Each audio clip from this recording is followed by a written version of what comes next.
खेरा को पवन पेरा बना देंगे, पवन खेरा को पेल देंगे। भाई ऐसा बयान है ना वो असम के जो सीएम है हिमंता बिस्व शर्मा, उनका ऐसा बयान है पवन खेरा के खिलाफ। पवन खेरा कौन है? पवन खेरा कांग्रेस का कोई लीडर है। देखो खबर ये है कि असम पुलिस ने ना सर्च ऑपरेशन शुरू किया है पवन खेरा के खिलाफ।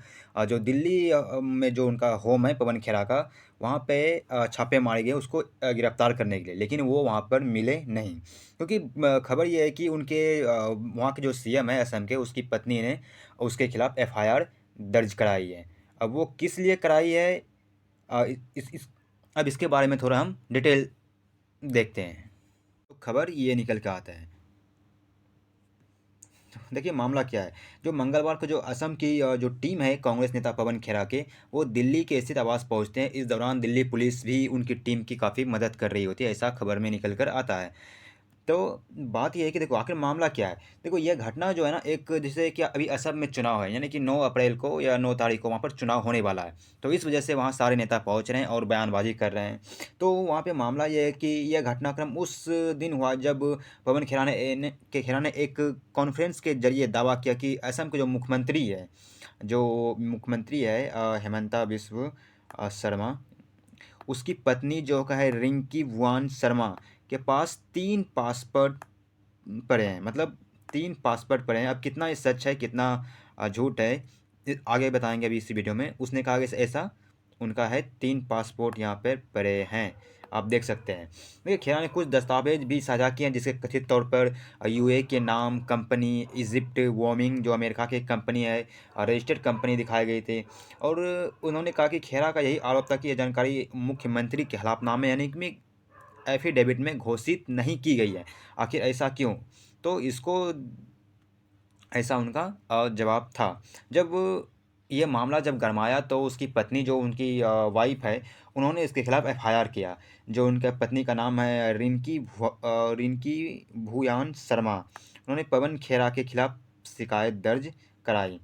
देखिए ये एफआईआर जो है असम पुलिस की क्राइम ब्रांच ने मामला दर्ज किया। डीसीपी क्राइम ब्रांच ने दस्तावेज के अनुसार पवन खेरा के साथ जालसाजी यानी कि फॉरेंसिक और उसमें जुड़े अन्य आरोप भी लगाए हैं। तो उनका आरोप यही है। देखिए एफआईआर में कौन कौन सी धारा शामिल की गई है, ये जैसे कि देख सकते हैं। FIR Guwahati crime branch police station में दर्ज की गई, जिसमें भारतीय न्यायालय की यहाँ पर आप देख सकते हैं ये बीएनएस की धारा को इसमें शामिल किया गया है। अब धारा देखिए 175 जो चुनाव से जुड़े मामलों में झूठा बयान या धोखाधड़ी, कितना है 318। 338 कीमती दस्तावेज या सुरक्षा से जुड़ी जालसाजी को भी माना गया है। यहाँ पे कोर्ट या सार्वजनिक रिकॉर्ड में जालसाजी, फर्जी दस्तावेज में असली बताकर उसका इस्तेमाल करना। तो इस सब के खिलाफ एफआईआर उस पर सब मिला के एफआईआर किया गया। इसके अलावा धारा 35 और 36 भी शामिल है। वही यहाँ पर यह पूरा विवाद असम विधानसभा यानी कि असम विधानसभा से जुड़ा हुआ दिखाई दे रहा है, क्योंकि 9 अप्रैल को वहाँ पर चुनाव है, जिसका राजनीतिक महत्व और थोड़ा बढ़ जाता है। देखिए जब छापेमारी के समय क्या हुआ, देखिए छापेमारी के समय की जब पुलिस उनके घर पहुंची तो पवन खेरा उसमें मौजूद ही नहीं थे। वहां पर मुख्यमंत्री हिमंता बिस्व शर्मा ने कहा कि वह गुवाहाटी से भाग गए हैं। मीडिया से पता चला है कि पुलिस उनके दिल्ली घर गई, लेकिन वह हैदराबाद भागे, क्योंकि कानून अपना काम करेगा। तो भाई डायरेक्टली बात है कि अगर आप ऐसे किसी को फंसाओगे या चुनावी माहौल के लिए या ऐसे कुछ मुद्दे बनाओगे, तो वो तो फिर गलत है ही। और इसीलिए वो भाग गए कहाँ पे, हैदराबाद, क्योंकि हैदराबाद में वो कांग्रेस की सरकार है, उसको लगता है हैदराबाद पुलिस उसको बचा लेगी। लेकिन हेमंता बिस्व शर्मा ने भी ये साफ कर दिया है कि वो पताल में भी छुपे हैं, तो उसको बख्शा नहीं जाएगा। उन्हें कहीं से भी ढूंढ कर लाएंगे। तो रिंकी भुयान शर्मा का जवाब भी जब पूछा गया रिपोर्टर से, तो उसके भी जवाब आया कि कहा कि खेरा द्वारा जो उन्होंने शेयर किया था कि पासवर्ड या 3 डॉक्यूमेंट एक प्रेस कॉन्फ्रेंस में दिखाया था, तो उन्होंने कहा कि वो जो है वो एआई से बनाई गई फ़ोटो थी, फ़ोटोशॉप से एडिट कराई गई थी, उसका ये कहना था फ़ोटो ऑप से। उन्होंने कांग्रेस पर भी आरोप लगाया कि वो सिर्फ कुछ लोगों को बदनाम करने का काम करते हैं, और शायद ये कांग्रेस का यही है, जिसे पिछले 2 साल से उनके परिवार को टारगेट किया जा रहा है। उसका राजनीतिक से कोई संबंध नहीं है। ये जवाब देती है उनकी पत्नी, जो वहाँ के असम के मुख्यमंत्री हैं, उनकी पत्नी ये सब जवाब देती है। इसमें साथ में कांग्रेस भी निकल कर आता है और वो भी कहते हैं कि खेरा के जो करीबी एक कांग्रेस नेता है, उन्होंने कहा कि खेरा जी को खेरा ने जो कहा उसकी जांच होनी चाहिए। इसके बजाय पुलिस से भेजकर छापेमारी क्यों की जा रही है, ये गलत है। तो मतलब कांग्रेस का नेता भी वो लगातार इस पे बना हुआ है। वही कांग्रेस का जो नेता है जयराम रमेश ने ट्विटर पर लिखा कि पुलिस का इतना बड़ा इस्तेमाल काम दिखाता है कि सीएम परेशान है। यह कानूनी प्रक्रिया नहीं है बल्कि विपक्ष को दबाने की कोशिश है।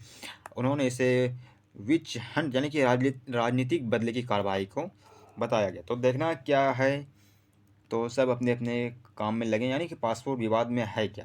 देखिए हिमंता बिस्वा शर्मा ने जो पहले कहा था वो कानूनी कार्रवाई करेंगे, वो कर रहा है। उन्होंने कहा कि खेरा ने जो आरोप लगाया वो झूठे लगाया और राजनीतिक रूप से प्रेरित था वहाँ पे। देखो दस्तावेज पे जब सीएम से पूछा गया तो वहाँ पे तो उन्होंने कहा कि यूएई दस्तावेज का ID number Google reserve search कराने पर पता चलता है कि वो मिस्र यानी कि इजिप्ट के नागरिक हैं। वही एक तस्वीर पाकिस्तानी फेसबुक ग्रुप में खोए हुए दस्तावेज के रूप में शेयर की थी। उन्होंने ये भी दावा किया कि एमआरजे कोर्ट की जांच दस्तावेज में किसी दूसरी महिला का नाम निकला है, जन्म वर्ष में गड़बड़ी, एक पासपोर्ट में जन्म स्थान इंडिया लिखा जो संबंधित है। उसका कहना है ये सभी दस्तावेज से छेड़छाड़ किए गए हैं, एआई द्वारा एडिट किया गया है, एआई द्वारा फेक बनाया गया है।